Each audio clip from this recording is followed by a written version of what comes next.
I want to talk to you now about a very serious issue, and this is memorised answers. And recently a lot of students have been asking me about this. Now, memorised answers affects part 2 of your test.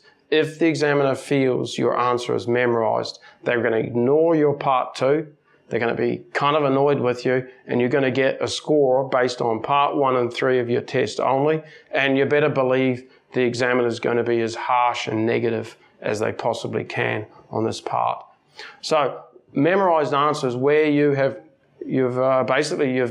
memorised a whole lot of different answers for questions for your test. Now, how's the examiner going to know that your answer's memorised? And therefore, you know, what can you do if you have memorised an answer to make it seem like you haven't?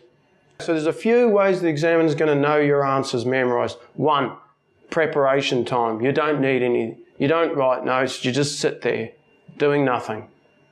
2, you're going to speak really fast. You're going to go off like a racehorse, like a newsreader, speaking at a really high speed, much faster than part 1 or 3. The examiner's going to guess it's memorised. 3, your answer's a little bit off topic. The topic is asking you to talk about your best friend, and you're talking about a person you know that's really good at recycling. Another question, so they're going to suspect it's a memorised answer. Your body language is going to tell them that it's memorised. You don't need to look like you're thinking at all. Okay, so you can turn all of this around, and if it is a memorised answer, first of all, make sure you make some notes.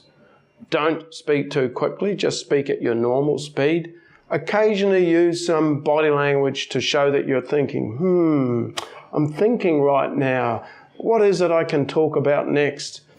And if you do these things, maybe you will fool the examiner and your memorised answer will be okay.